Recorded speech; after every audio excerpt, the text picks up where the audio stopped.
This is the Big O Show. This is the Big O Show.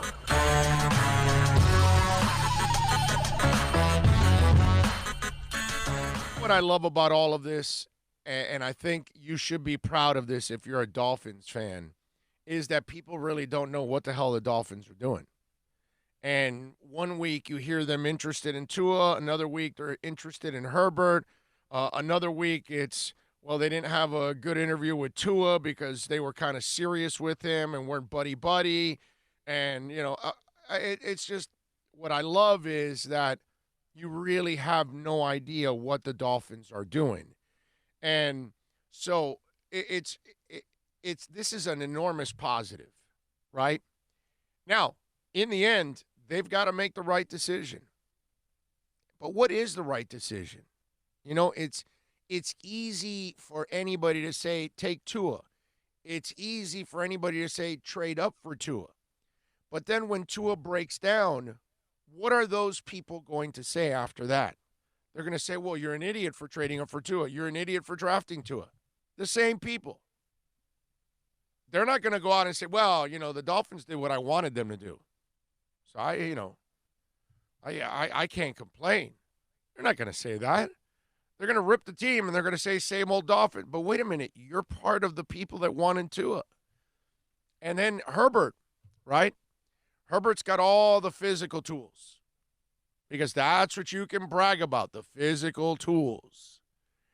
But then you got the mental makeup that you've got to work on.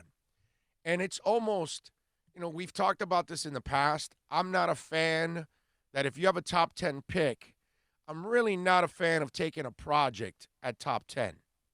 And Herbert, I feel, is a project for sure. But isn't Tua also a project? Because he's not a project as a passer, because I think he's the most accomplished passer in the draft, and he's the most accurate passer in the draft. But he's a project because can he stay healthy? And that's the question that everybody asks everybody else. That's the question that all these teams are asking themselves. That's the question that when the general manager and the head coach and the owner sit down, they're going to say, okay, great kid, but what are we going to do about all these injuries? I mean, we need a quarterback, but this guy can't be our quarterback if he's going to constantly be injured, right? And that's where you have to ask yourself as a Dolphin fan, do you want to take pick number 5 with a big question mark? Or do you know what I mean? Because if the Dolphins say, well, we hear at number 5 next Thursday, we hear with the number 5 overall pick, the Miami Dolphins have selected Tua Tagovailoa. Okay, there's going to be a part of you that's going to say, all right. And then there's a part of you that's going to sit back and go, man, I hope he can stay healthy. And that part, and listen, you could try to kid yourself all you want. You could try to fool yourself. You could try to lie to yourself. People do that all the time. But in the end, you're still lying to yourself. And you'd be lying to yourself if you tell me that you're not going to be thinking about that every second of every day, every time he takes the field, every single down. You'll be wondering, is this the down where he gets hurt? It'll be in the back of your mind. Even the people that tell you, well, you can't predict it. You can't say he's going to get injured. That he's got a history of injuries, but you can't say he's going to get injured. Even those people that are lying to themselves, they're going to say, man, every time he gets tackled, you're going to cringe. You get Justin Herbert, right away, most people are going to hate the pick. Very few people are going to like the pick. Very, very, very few people. I haven't met a lot of Dolphin fans that say, I want Justin Herbert. I really haven't. And so then you get another guy that, now that one's even worse, because this one you don't even think can play. That's the screwed up part. Tua, you feel like he can play. You're convinced that he can pass at this level. You're convinced that his intelligence is more than enough at this level. You're convinced that his character is fantastic in a locker room. You're convinced about a lot of things, but then the one thing you can't be convinced about is his health. So the question you have to ask yourself, Doll fans, at number 5, if you take Brown or if you take Wirfs or if you take, a positional player, you're going to feel pretty damn good about that positional player. They take Becton, you're going to go, oh, crap, they got themselves a stud lineman. Because there's a couple of guys that are kind of labeled like you can't miss with those guys. And I know it's not as sexy as the quarterback, but it convinces you that you made the right pick, that you improved your team right away. Remember, the other thing is when you draft Tua, he's not going to take the field right away. Nobody, even if we do play football starting in September, they're not starting him in September because he's not healthy enough yet to take a hit. Okay? Steinberg and company, they've done a phenomenal job of selling him or overselling him, however you want to label it. They've done their job. But they've done their job of selling that he can go and throw a couple times and practice with it, but he's not ready to take hits. There's no way that hip is prepared to the point that it's ready to take hits. And by the way, we don't even know if he can take hits. So these are all the things. And mind you, you draft a kid. How about if you're halfway through the year and he doesn't play yet? And, you drafted the guy. You still don't know if he's the guy. Half the year's gone by, and you still don't know if he can last. You're wondering, okay, is he going to stay healthy? And the second he takes the field. And what about if we have a shortened season? You're going to play Fitz. You're not going to throw the kid to the fire right away because, again, that doesn't make any sense. Plus, you've got to, whatever lineman you draft and all, you need to settle that offensive line first and foremost before you even put the kid out there. Because you saw Fitz take a beating. How many of you out there think that Tua would last the beating that Fitzpatrick took last year? At 38 years old, Ryan Fitzpatrick is more durable than a 20-year-old quarterback. And I know 99.9% of you were like, yeah, no, if he does what Fitz did last year, they break him in half. Because they would. They would. So that's what you have to think about. Be objective about it, okay? Think about all the scenarios that are coming. And it's almost like hitting a lotto that he's going to not just move over and translate to this game, but then he's also going to be able to stay healthy. And one of the things that I love the excuses people make, right? Because that's kind of what it is. It's almost like let's find a way to, justify the kid. You know what I mean? And it's, his problem is that he hangs on to the football a little too long, and that's why he's been injured. He's just got to learn how to do that. Well, injury after injury, he hasn't learned how to do that. Oh, and by the way, in the NFL, they come at you a lot faster. You have less time to think, less time to react, less time to get rid of that football. You know what I mean? So it only takes one more of those hits to dislocate that hip again, to blow out his knee, to screw up his ankle, to jam his shoulder into the ground. And he's small. He's not a big guy.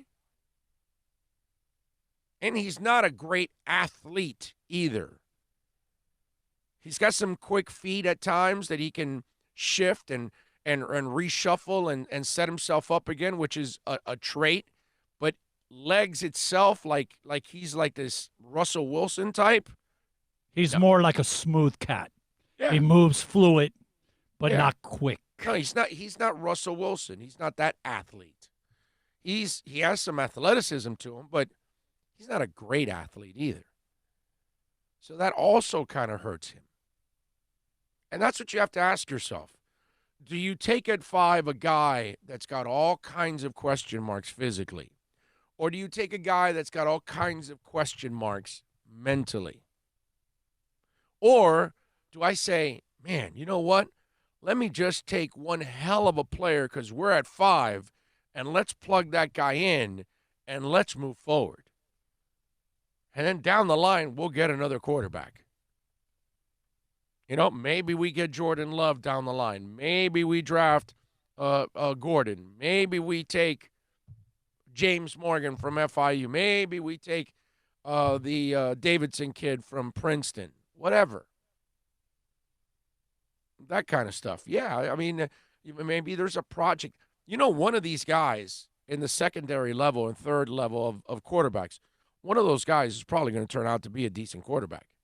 You just got to pick the right one. Hell, one of those guys may end up being better than the guys you take early on, right?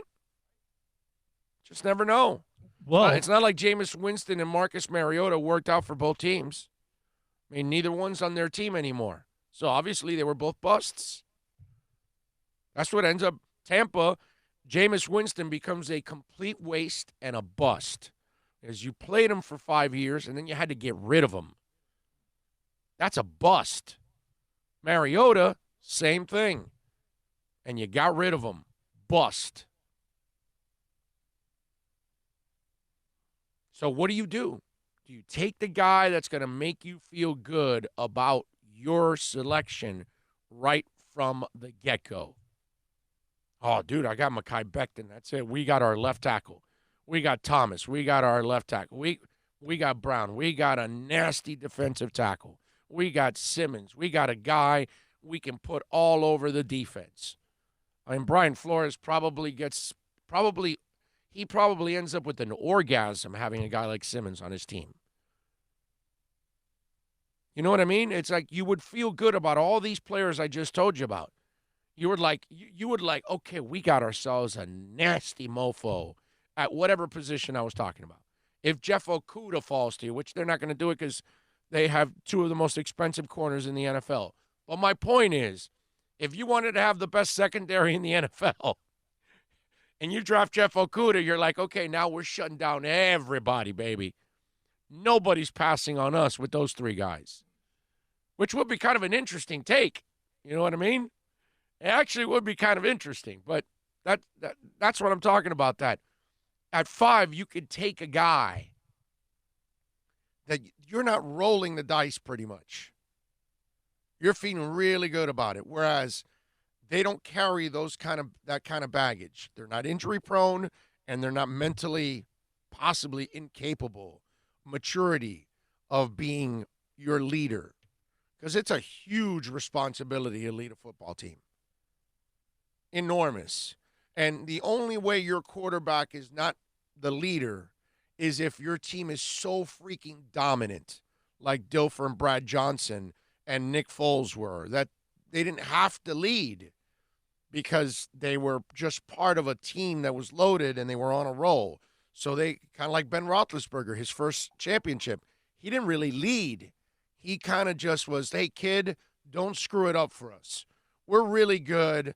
Just make a couple plays, get us the ball, don't turn it over, and we'll be just fine. Steelers won the championship.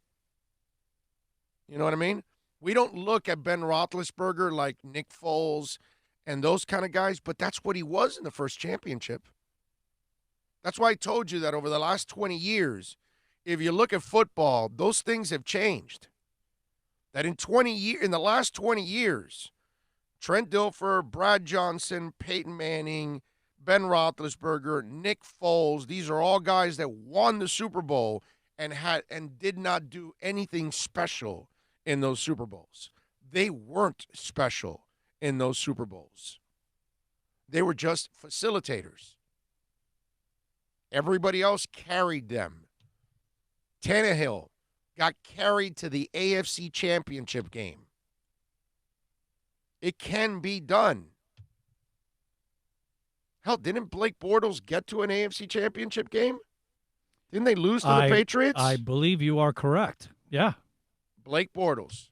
It's Rex weird. Grossman got to a Super Super Bowl. Bowl. It's weird because back in the day, look, we used to say it. What's the formula? You had to have a quarterback, a running game, some semblance of a run, and defense. Definitely. Defense, but you had to have some semblance of a running game. Had to. And you had to have a badass quarterback. Usually. You're right. It has changed. Last the 20 face years. of the NFL, it's a different animal. Yeah, because they've figured things out. If we build up the team and we can even get a young quarterback in his first 5 years. Stay within the parameters of the team. Build Don't it up. try to do and too then much. The kid doesn't have to do too much. We get to a championship. We win the championship. And then we have to pay the kid. And then we're going to lose our team. You know, that's what they did with Joe Flacco. It wasn't like Joe Flacco's elite. But he played elite because he threw 11 touchdowns and no interceptions. But then they had to pay him, and it was over. You know what I mean?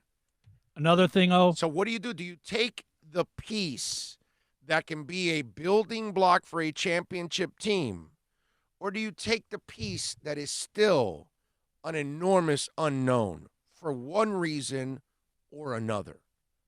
That's what you have to weigh in. And then you have all those picks. Think about this, ladies and gentlemen.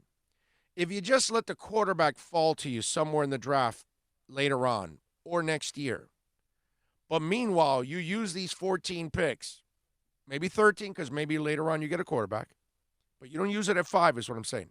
Somewhere later on. You let the quarterback fall to you like I told you, but you take those 13 picks in position players, and then next year you have another 12, and you load up on position players again, or you take a quarterback that you didn't take this year, whatever.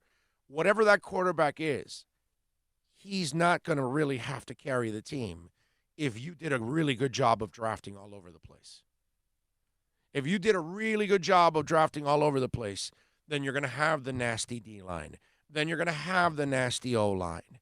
And so then all of a sudden now, you know, not that I'm a Fitzpatrick believer, but with that kind of team, you'll win 9-10 games with Fitzpatrick.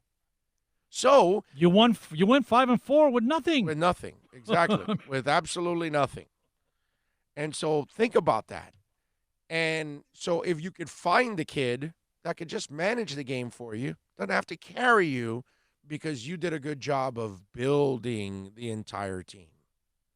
And with all these picks, instead of giving it all away for a gamble, you build something better.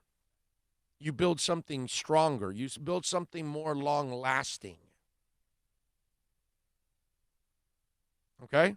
Because the Bucs had a top 10 defense the second half of the season.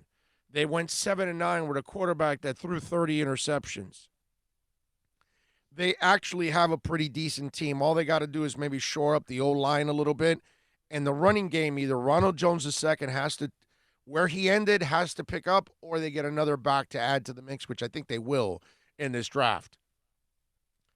And they saw that, and they said, we're really a 10-win team, 11-win team with a real quarterback because of the team. And they went and bought their quarterback. That's the other option, ladies and gentlemen. Maybe there's a quarterback you can buy. Maybe there's a quarterback that becomes available in the next year or two. You're not going to the Super Bowl this year. You're not really going to the Super Bowl probably next year. What you're doing is rebuilding the team. So in the process, don't force it. You are in a position that you've never been in as a franchise for the next 2 years. You're loaded with draft picks. Come away with a whole bunch of draft picks. Come away with a whole bunch of good players on the D and O lines. Because look at the Dolphins. You got to the Super Bowl with Woodstock, right? I know youngins don't know what the hell I'm talking about. They just hear the stories. But for you old farts out there, it doesn't have to be the last 20 years. Shula figured it out too. He had a defense. He had a running game. He didn't need great quarterbacking. He just needed decent quarterbacking. That's what he got. Strike shortened season may have helped a little bit. Whatever, but you know, the quarterback didn't get exposed. Everybody was in a strike shortened season. So it's not like they were cutting corners. So they made it with a strike shortened season. But my point is they made it without great play at quarterback. Because they didn't need a great player at that position. So unless you're convinced And there's no way anybody could be convinced that Tua's going to stay healthy. Okay? And, I've heard people, well, he's a one-contract guy. Okay. Sure. What does that mean? And what year is he going to stay healthy? How healthy is he going to be during that one contract? How many games? I mean, if you're Nostradamus already, you're going to tell me he's only going to be a one-contract guy. I don't know how long he's going to last. He may not last a year. Maybe he lasts 15. Nobody knows. But the one thing that's in his history is injuries. And usually, if that's your history, that's your future. And that's what you have to kind of, weigh in. All right, we're already You know what, this quarterback situation, you've gone through the stats. You've gone through the number one picks for 10 years. You've gone through the very first pick quarterback taken the last 15. McShay with the top 10 going in, 5. The ratio of quarterbacks to succeed, 10% was McShay. The last 5 years, the quarterback ratings going into the draft. Going back and us doing the first-round picks and the very top pick, no matter how you do it, it's somewhere around 10 to 25 top % of success of on stud. hitting on a quarterback. Yeah. You're going to fail at minimum 3 out of 4. More often than not, you will fail. And that's like why compound the risk with the injury thing and stuff like that? Let's take a stud, like you said. Your top 10 players have to be guys that hit the ground running and make an impact on your team. Yep. And listen, again, I've been always from the school of take the position player. I understand if they take Tua. I get it, and I'm not going to kill the team, but I kind of know what's coming. I get it.